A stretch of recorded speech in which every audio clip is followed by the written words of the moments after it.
I want to take his company, the house and the car before I dump him for you.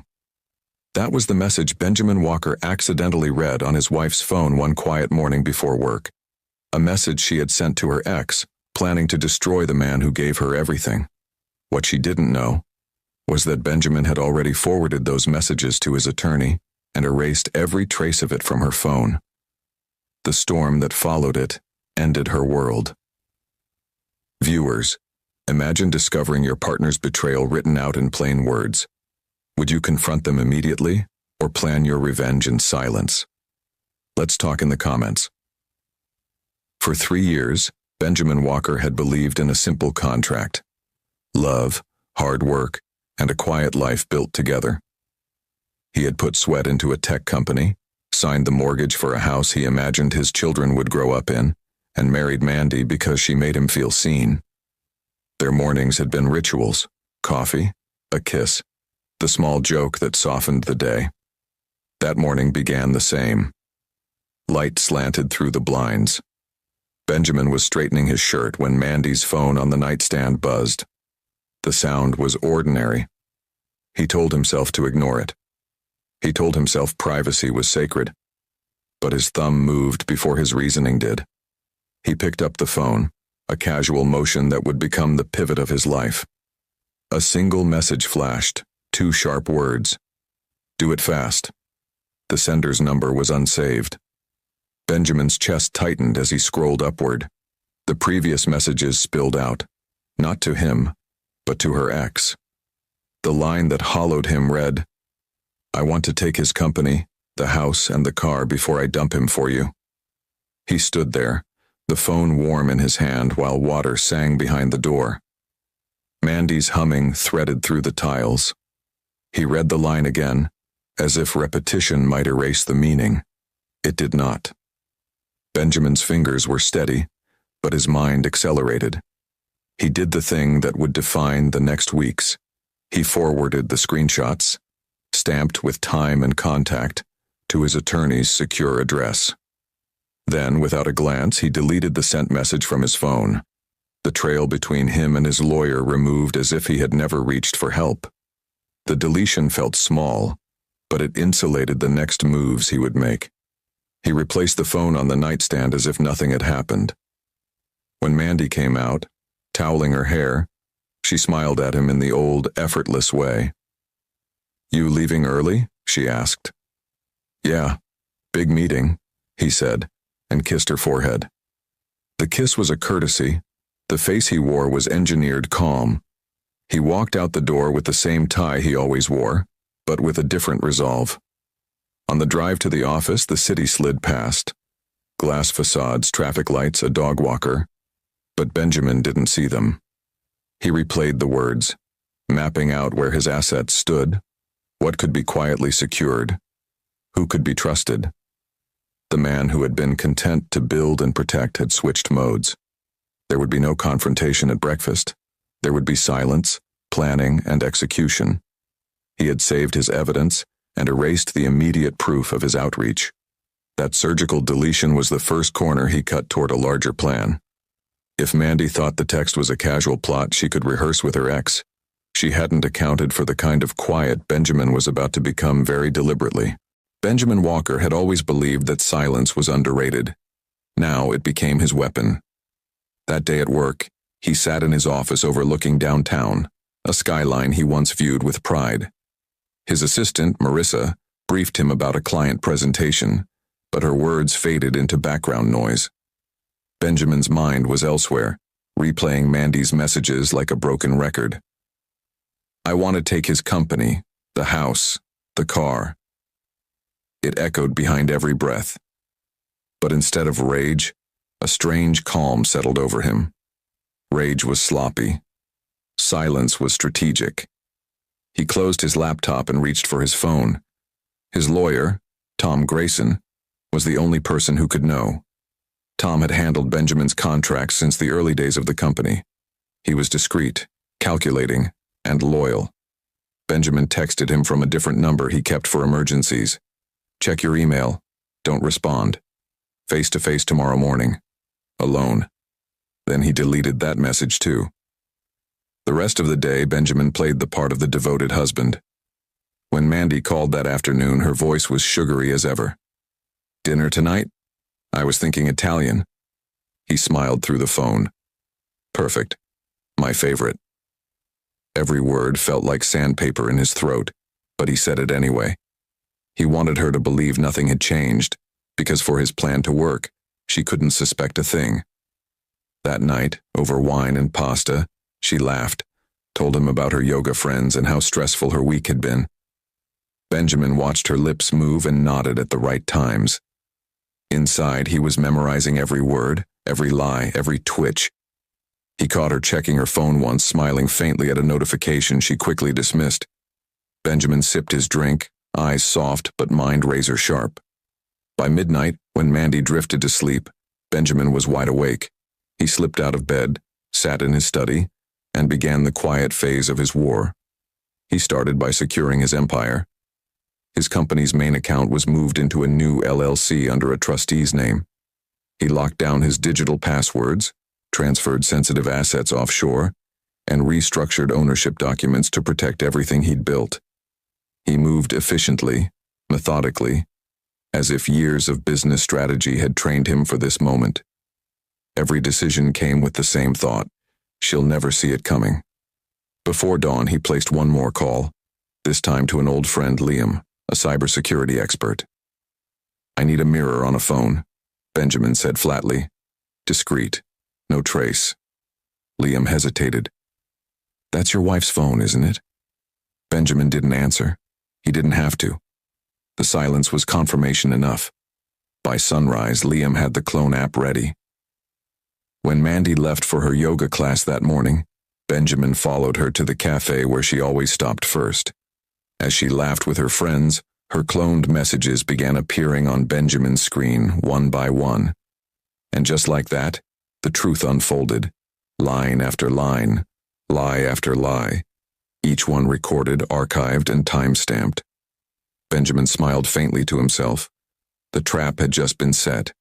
Benjamin learned quickly that acting normal was its own kind of art. To the world, he was still the confident CEO, charming, disciplined, successful. To Mandy, he remained the adoring husband who listened, smiled, and asked about her day. But beneath that calm surface, every move he made had purpose. His eyes saw what they never noticed before: the subtle lies in her smile, the brief pauses when he asked about her day, the way her eyes darted away when her phone buzzed. Each detail became data. Over the next 2 weeks, Benjamin perfected his performance. He cooked dinner, bought flowers, laughed at her jokes. At night, while she slept beside him, he scrolled through her cloned messages. Each new text painted the full picture of her betrayal. "He's so naive. He still believes every word I say. Once the company transfer goes through, we'll have everything. He'll never see it coming." Mandy's messages weren't impulsive. They were plans, detailed, cruel, and rehearsed. She met her ex, Chris Dalton, every Thursday afternoon under the excuse of yoga. Benjamin watched from a distance one day, his car parked 2 blocks away. Chris was everything he wasn't: reckless, jobless, and manipulative. The kind of man who smiled like he was owed the world. Benjamin could have confronted them that moment. He could have walked up and shattered the illusion with one sentence. But that wasn't justice. Justice required timing, and Benjamin was patient. The next morning, he met with Tom, his lawyer again. They sat in a quiet restaurant booth far from the city center. Benjamin slid a folder across the table, printed screenshots, copies of texts, audio recordings, and financial documents he had retrieved from their shared accounts. Tom glanced through the pages, his expression tightening. "You're sitting on enough to win everything in court, Benjamin. You could file for divorce right now." Benjamin shook his head. "Not yet. She's still digging her own grave. I'll let her finish." That evening, Mandy returned home late again. Her excuses flowed effortlessly. Traffic was a nightmare. The yoga session ran over. Benjamin smiled, his eyes steady. You should take it easy. You've been overworking yourself. She kissed him lightly and walked upstairs, humming to herself, oblivious. When she disappeared into the bathroom, Benjamin opened his laptop and recorded everything she'd done that week. Dates, locations, messages, and bank movements. Each file was encrypted and stored under a code only he knew. He was documenting betrayal like a historian writing the fall of an empire. By the end of the third week, Benjamin had what he needed. Proof that wasn't just emotional, but legal. He had enough to destroy her reputation, protect his assets, and walk away untouched. And still, Mandy had no idea. She was too busy planning a weekend getaway with Chris, one she thought would be the start of their new life. Benjamin smiled faintly as he read the text from her ex that night. Soon he'll lose everything, and we'll be free. Benjamin whispered to himself. No, Mandy, you'll lose everything. By the fourth week, Benjamin Walker no longer looked like a betrayed husband. He looked like a strategist. The shock that once froze his veins had turned into focus. He knew exactly what to do and how to do it without a trace. It began with a quiet signature at the bank. His personal accounts, once joint, were now restructured. Every dollar linked to his company was redirected through a maze of holding firms and offshore entities. His lawyer, Tom, oversaw the paperwork with the precision of a surgeon. This way, Tom said, sliding the final document across the desk. Nothing she claims later will hold up. It'll be as if her name never existed in your finances. Benjamin nodded, signing calmly. Good. Keep it silent. She must never suspect. The next move came days later. His company, Walker Dynamics, underwent a sudden restructuring. To the board, it was a smart financial pivot. To Benjamin, it was a firewall. Mandy thought she was slowly manipulating him into naming her a partner in the firm. What she didn't know was that by the time she'd ask, her name would have no legal path to ownership. At home, Benjamin played the perfect husband still. He cooked dinner. He poured her wine. He listened to her stories about friends from yoga. Each evening was a test of composure, a test he passed flawlessly. But behind his calm expression, he was dismantling her world piece by piece. When Mandy wasn't around, Benjamin began packing away his most valuable personal items, rare watches, private collections, legal documents. He moved them into a locked storage facility under an alias. Even the house's ownership deed was quietly altered. His was the only name on it now. The irony? Mandy had once bragged to her ex that Benjamin's so trusting he'll sign anything I put in front of him. Now it was Benjamin signing and erasing everything she thought she owned. One night he stood in the doorway watching her sleep.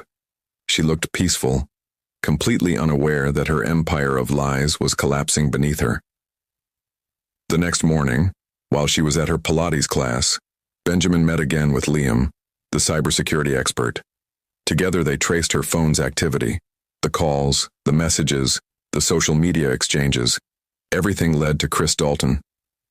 Liam exhaled as the final data synced. She's reckless, Ben. If you ever go public with this, she'll be finished. Benjamin's face didn't move. I don't want to ruin her publicly, he said quietly.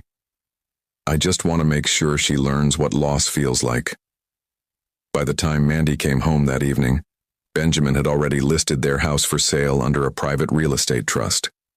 The paperwork was done, the deposits moved, the plan in motion. Mandy smiled and wrapped her arms around him from behind. You've been quiet lately.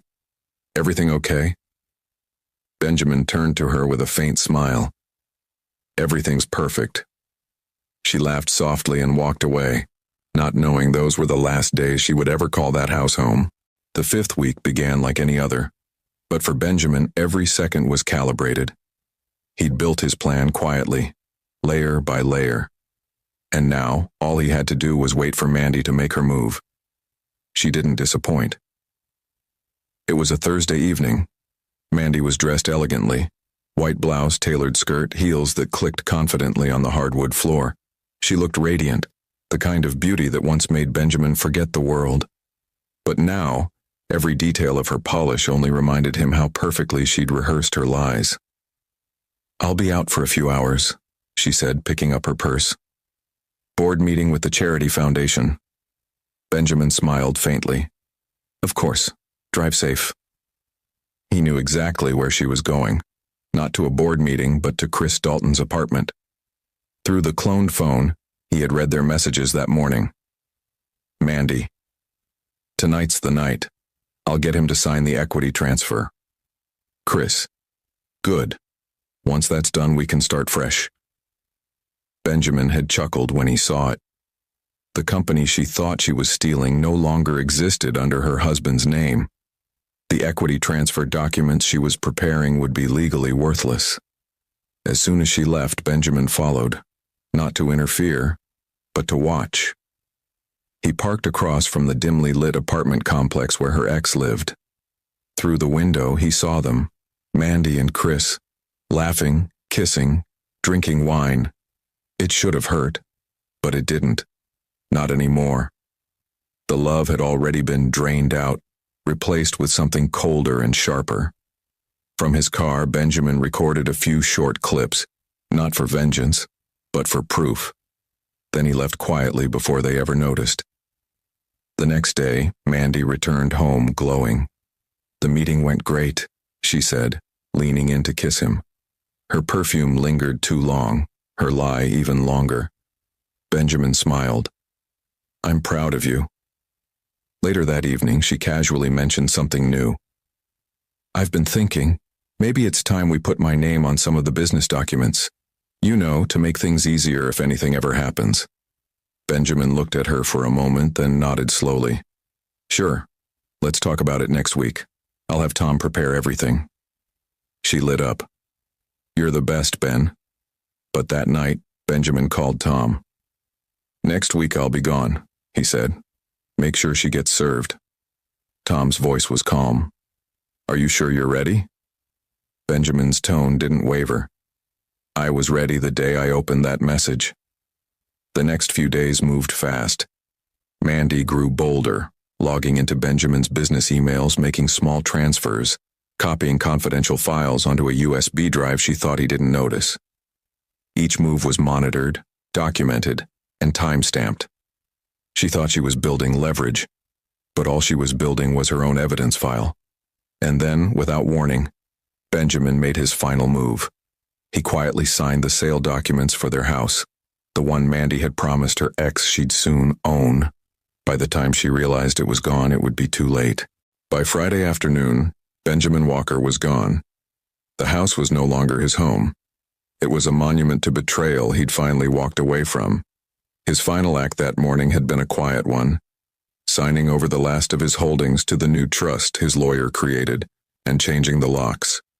When he drove away, the sun was rising, and with it, the weight on his chest began to lift.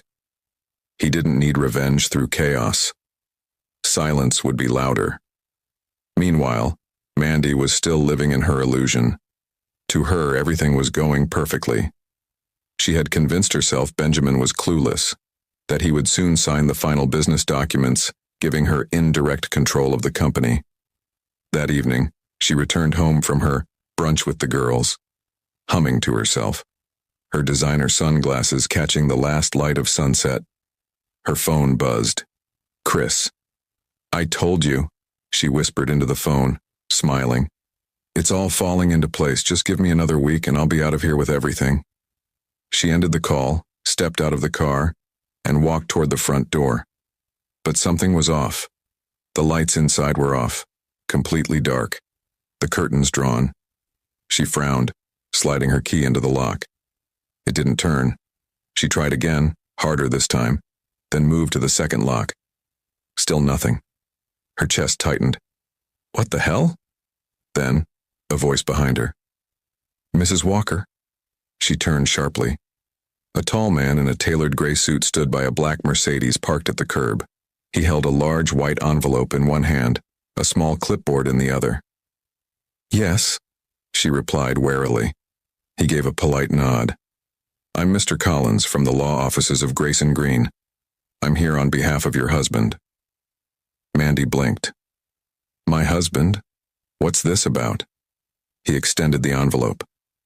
You've been formally served. Divorce proceedings have been filed.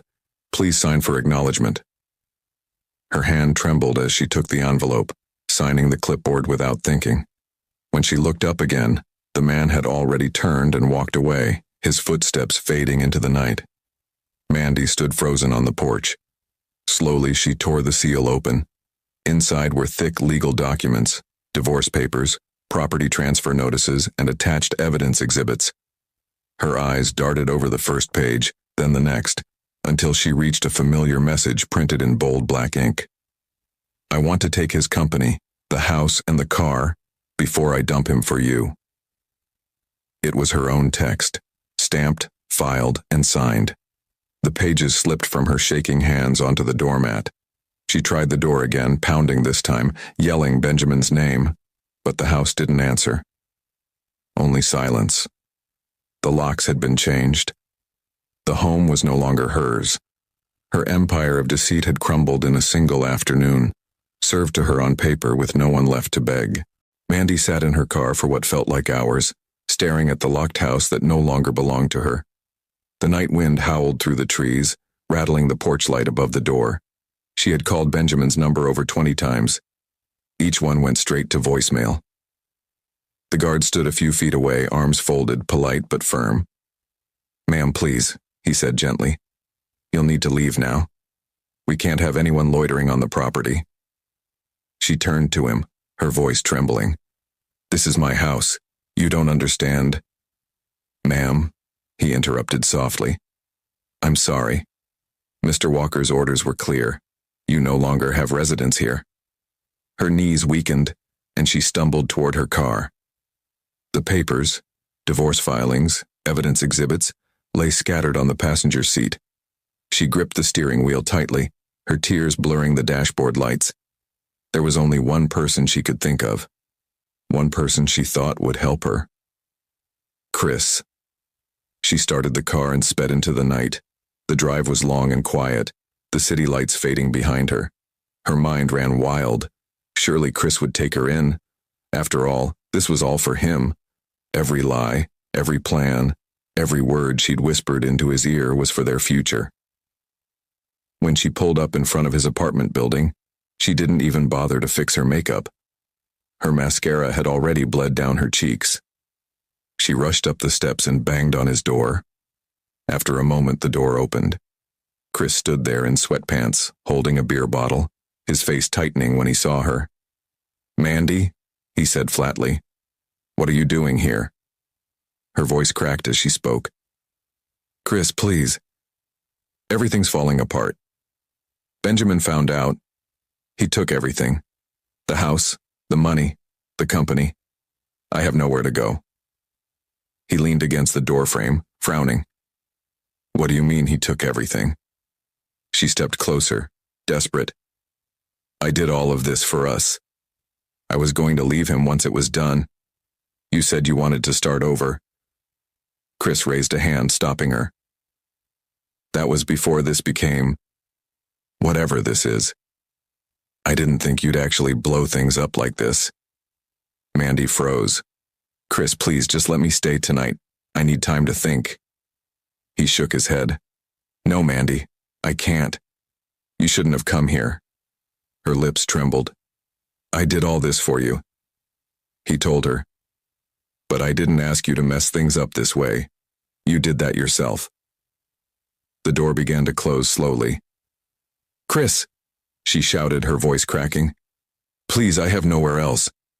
But the door clicked shut, the sound echoing through the hallway. Mandy stood there in silence, the realization crashing over her. She had betrayed one man for another, and now both had left her with nothing. When she finally turned back toward the street, the cold wind felt sharper, crueler. The night swallowed her whole as she walked to her car, alone, broken, and without a single place to call home. The following week was a blur for Mandy. She spent 2 nights in a motel on the edge of town, living off what little cash she could find in her handbag. The once elegant woman who used to host dinner parties in silk gowns now sat on a worn mattress, eating cold takeout and staring at the ceiling. Then came the court summons. A thin envelope slipped under her motel door. Inside, the reality of her situation hit with the weight of a hammer. Walker versus Walker. Petition for dissolution of marriage. The documents were thick, detailed, and merciless. Every message she had exchanged with Chris was there, time-stamped and printed. The same messages Benjamin had quietly forwarded to his attorney that morning, before he dropped the phone. When she walked into the courtroom days later, she barely recognized the man sitting across the aisle. Benjamin was calm, collected, and dressed in a navy blue suit. His attorney stood beside him, confident, precise, and visibly prepared. Mandy sat down, her heart pounding. Her own lawyer, a court-appointed attorney she could barely afford, whispered, "Try to stay calm." But calm was impossible. As proceedings began, Benjamin's attorney rose. "Your Honor," he began smoothly, "we intend to demonstrate that Mrs. Walker not only engaged in an extramarital affair but conspired with her lover to siphon marital assets through deceptive means. The evidence is conclusive." He presented the printed messages. Every word, from her first flirtation to the secret discussions about selling Benjamin's shares, was read aloud in the quiet courtroom. Mandy lowered her head, her fingers trembling. Each word felt like a dagger. Benjamin didn't even look at her. His expression never changed. Her lawyer tried to object, arguing emotional duress, but it was futile. The evidence was airtight. When the judge finally spoke, his tone carried no sympathy. "Mrs. Walker," he said firmly, "the court finds overwhelming evidence of infidelity and financial misconduct. Based on the documentation presented, Mr. Walker is granted full ownership of the disputed assets. Additionally, this court finds no grounds for spousal support." Mandy's breath caught. "No spousal support?" she whispered. The judge continued, unmoved. "Given the circumstances, you leave this marriage with only personal belongings as stipulated."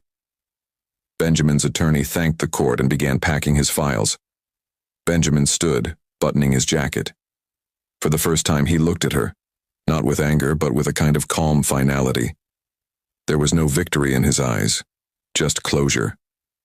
Mandy sat frozen in her chair as everyone filed out.